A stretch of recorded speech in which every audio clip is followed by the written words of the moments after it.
welcome back to another one, you guys. If you were new to the channel, my name is Andrew with Younger Toyota in Hagerstown, Maryland. For more information on our inventory, please feel free to check out the link in the description box below. And so today we're in the brand new 2023 Toyota Corolla because there are plenty of changes for the 2023 model year. Not only that, you still have that legendary reliability and you still get the 2 years or 25,000 miles of complimentary maintenance as well, which is going to save you some money there, of course. So ultimately in this video, we will be testing out and going over everything about this one. So having said that, what do you guys say? Let's just go ahead and jump right into it. And as always, let's start with pricing. And so, as you can imagine, there are a few different trim levels for the 2023 Corolla. Let me first start by saying there is no more L trim level anymore. So that one has been eliminated. The bottom trim level is now going to be the LE, starting at $21,550. SE trim level for $23,950, and lastly the XSE, which actually is the one we have today, starting at $26,700. But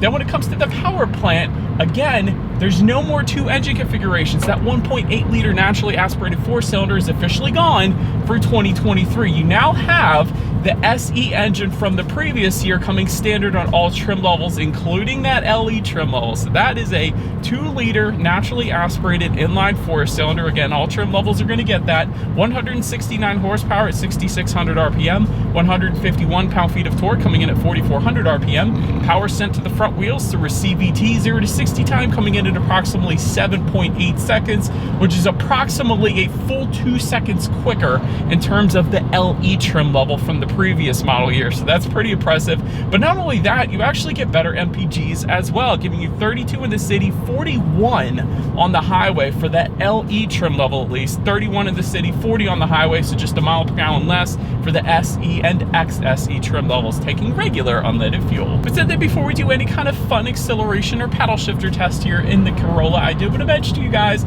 the drive modes. There's a little toggle switch located just in front of the shifter, and by the way, those drive modes will only come on the SE and XSE trim levels. You're not going to get them for the LE trim level. So I do want to emphasize that, but they will include normal, sport, and eco, adjusting things like the shift points and the throttle response, and to some degree the gauge colors as well. So now having got all of that out of the way, what do you guys say? Let's go ahead and test out the paddle shifters and acceleration here at the same time. I did want to mention the paddle shifters only come standard on the XSE. You're not going to get them on the SE or LE. So having said that, what do you guys say? Let's go ahead and find our straightaway. I think we might have found it right here. Let me get set up real quick, and let's see how quickly these paddle shifters are going to react, and let's see how quickly we can get this one here up to speed. There's a manual shift mode. That's so cool. Here we go. All right, didn't want to spin, so I'm still spinning. Gosh darn it.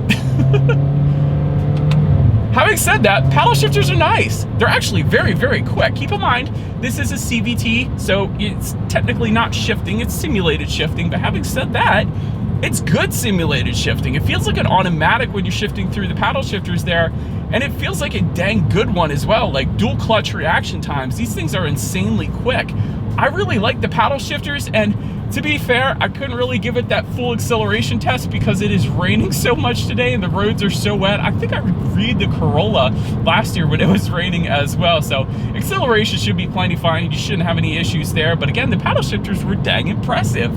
I like it. Anyways, to go along with that acceleration, as always, braking is equally important. And so up front, you will find 10.8-inch ventilated front discs. In the back, 10.2-inch solid rear discs. As far as that 60-0 stopping distance goes, it's going to come in at 129 feet. So actually, I don't mind the braking feel. Although that number is definitely not the best, I don't mind the braking feel. It kind of leans on the firmer side of things. Although I will say, in terms of that 60-0 stopping distance number, what you typically want to look for is the lower 120s, if not the 1-teens. So 129 feet is definitely on the higher end of things. But having said that, again, braking feel feels perfectly fine to me. The touching on suspension and handling. Up front, you're going to get a McPherson strut front suspension.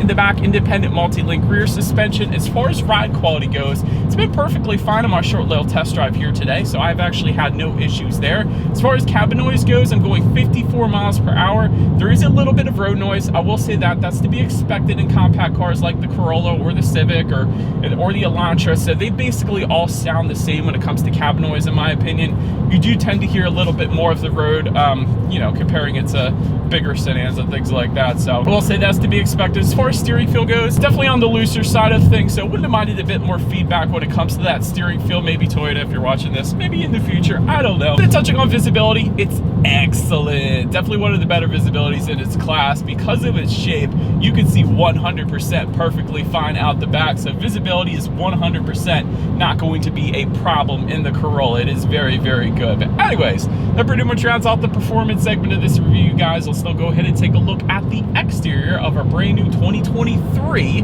Toyota Corolla. All right, so here she is, you guys, the new 2023 Toyota Corolla, finished in classic silver metallic, in case you were curious of our exact exterior color name. But let's go ahead and start off with where this thing is made. The VIN actually begins with the letter J, meaning this one is built and assembled in Japan. So that is pretty cool, and it's as expected for the Corolla. But anyways, let me first touch on some of the changes for the 2023 Corolla, including a revised front fascia for every trim level across the board. All trims also now receive LED daytime running lights. You do also get an updated rear bumper design for the LE trim level, at least, and there's going to be some new wheel setups for the SE and XSE trim levels, which you guys are of course currently looking at right now. But as always, let's go ahead and start up front on the Corolla here. Front fascia will differ between the LE and the SE trim levels, essentially. So a little more aggressive design on our XSE that we have today. It's going to be the same look for the SE trim level. Then you're going to get a little bit different design on that front grille and the front fascia if you were to go with the LE trim level, at least. But LED headlights with LED daytime running lights do come standard on all trim levels across the board. Also coming with the automatic feature, meaning when it starts to get dark at night, those headlights will turn on automatically for you there. Automatic high beams, though, also coming standard for all trim levels across the board. So essentially, when you have your high beams on at night and it senses the vehicle coming in the opposite direction, it's going to automatically dim them back to low beams, and when that vehicle is gone, it's going to automatically then bounce it back up to high beam. So very nice convenience feature there. You also, though, get LED accent lighting for the SE and XSE trim levels, and so you guys can see that down below there, and forgive the little blue tape that's still on this one, but that's a pretty cool little accent. I like that. That's not going to be found on the LE. And this specific front bumper kind of has like a front diffuser look going on down here too. I just noticed that. That's pretty cool. So definitely a different look to the SE and XSE trim levels, and we do have some nice black accents up front on the Toyota emblem there as well. So overall, very nice looking front end. I'm digging it. So let me know what you guys think of it in the comments section below. But now let's go ahead and make our way to the side of the Corolla. All right, so but now since we are around to the side of this one, black window surrounds will come standard. Body colored power adjustable side mirrors also coming standard. And then if you wanted heated side mirrors, go with the SE or XSE trim levels. It looks like there's some LED integrated turn signals on them too. That is pretty cool. Body colored door handles do come standard. I always like to mention that because on a less expensive vehicle, sometimes you do get the black ones, like black plastic. So I want to emphasize that. Gray metallic side skirts for the SE and XSE trims. I do like that. You guys can see that down below there. Taking a look then at the wheel configuration, 16-inch steel wheels with covers coming with the LE, and then 18-inch alloy wheels with graphite colored finish. This is a new look, by the way, a new wheel look for the 2023 model year, and that's going to come on the SE and XSE trim levels. So again, good looking wheels. I do like them. So anyways, let's now go ahead and make our way to the back. All right, so but now since we are around to the back of this one, all the way to the top, body colored shark fin antenna. Just below that, you're going to get a body colored rear spoiler for the SE, but then a kind of graphite colored finish to match the wheels and the side skirts, of course, for the XSE trim level. Kind of just looks gloss black to me, but it looks dang good back there, I will say that. Trim level badging can be found back there as well, so if you wander onto a Toyota lot on a Sunday, maybe take a look at the back of the Corolla. It's going to tell you what trim level you were looking at. LED taillights do come standard on the Corolla. Gotta love that as well. Revised rear bumper for the LE trim level, at least for 2023. A massive gloss black rear diffuser on our XSE. It's going to be the same look for the SE, by the way, as well. Then making our way all the way to the bottom here, you will find a single exhaust outlet tucked away for the LE trim level, but you will get a single exhaust with dual chrome tips then for the SE and XSE trim level. So let's go ahead and get out of the rain, and as always, here is that exhaust clip.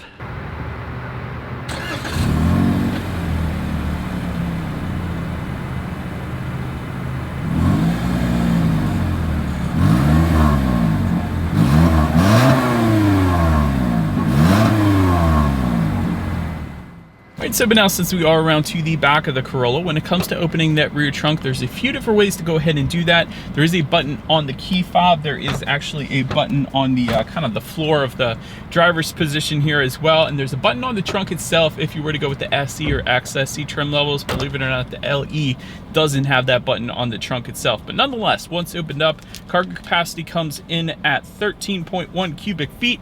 If that was not enough space, there is a 60-40 split, meaning the rear seats do fold down for quite a bit of extra space then if you needed it. There is a single cargo light back there. It is a halogen bulb. And then if you were to lift up underneath of that cargo floor, you will find a spare tire. And there's a little bit of storage around that spare tire, so you could probably put an ice scraper back there if you wanted to as well. But then make our way to the rear legroom. That's going to come in at 34.8 inches. For reference, I'm even 6 feet tall. This is how much space I have back there.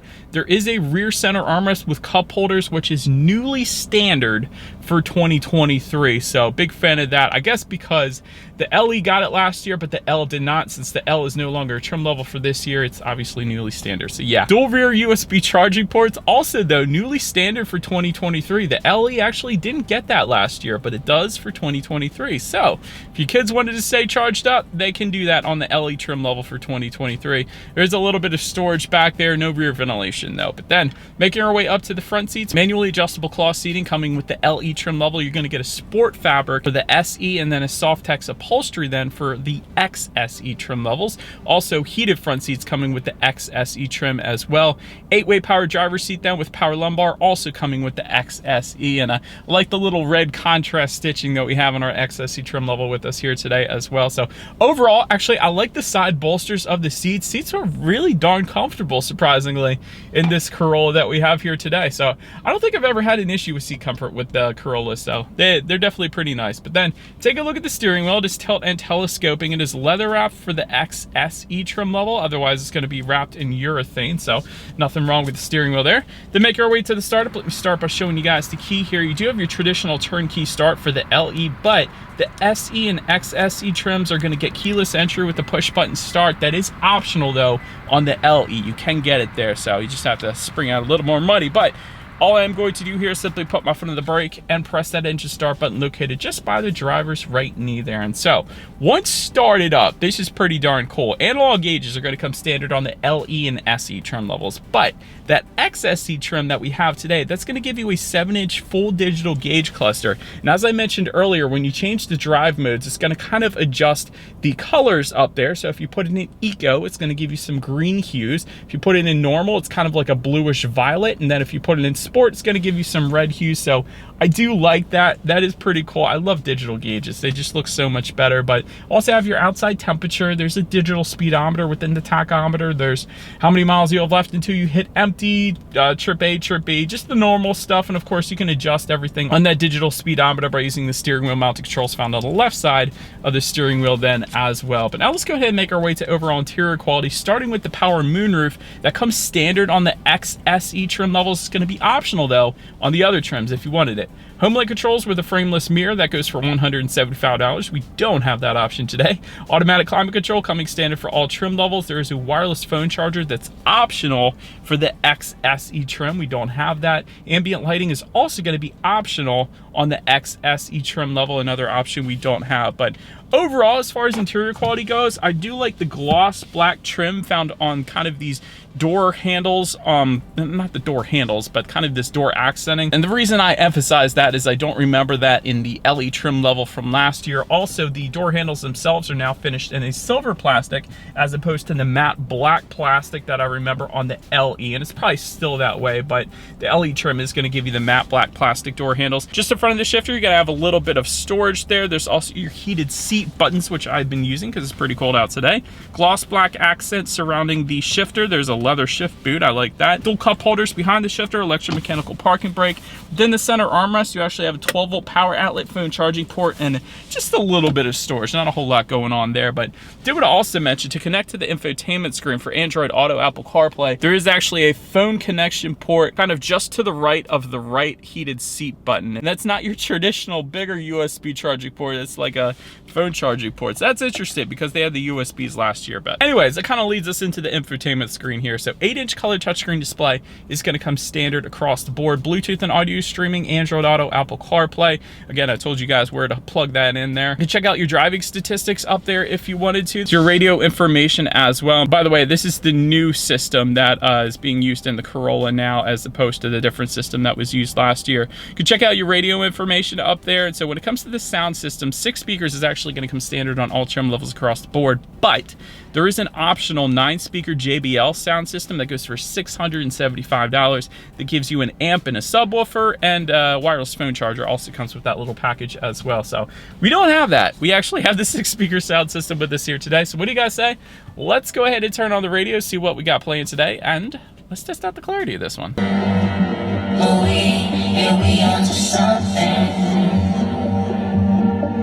Yeah, it sounds like a 6-speaker sound system. Personally, the JBL should crush it in the Corolla, but it sounds exactly like a 6-speaker sound system. It's not the best. Clarity is okay. Bass, So, I don't know. It's 6 speakers. If you heard a 6-speaker sound system, that's what that sounds like. I personally would probably go with the JBL on this one. But anyways, last thing I wanted to mention to you guys on the infotainment screen is when you do put the Corolla here in reverse, you will find a rear view camera coming standard across the board, letting you know what is behind you, which is always is going to lead us into safety. And so to start, IIHS Top Safety Pick Plus, which is the very highest designation given by IIHS. That pretty much says it all right there.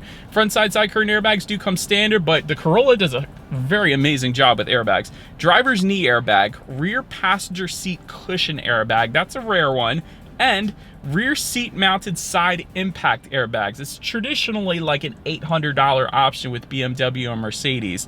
So the fact that that comes standard, that's really good. It's no wonder it's an IIHS Top Safety Pick Plus. But anyways, rear child door locks, tire pressure monitoring system, but also here's another new feature for the 2023 Corolla, new Toyota Safety Sense 3.0 system. So that gives you pre-collision system with pedestrian detection, proactive driving assist, lane departure alert with steering assist, road sign assist, and dynamic radar cruise control then as well. I did want to also mention, if you were to go with the XSE trim level, you're going to get a blind spot monitoring system with rear cross traffic alert. And so, when it comes to my final thoughts here of the Corolla, big change is for the LE, really. So the LE gets a lot that it didn't have last year, like the engine. That is the big change. It's 2 seconds quicker to 60, and it's gonna get better miles per gallon than the previous LE, and you get rear phone charging ports as well in the new LE, as you didn't get it last year. So did want to mention that. If you like the LE trim level, because it does give you a lot of bang for your buck, there are a lot of nice changes for 2023.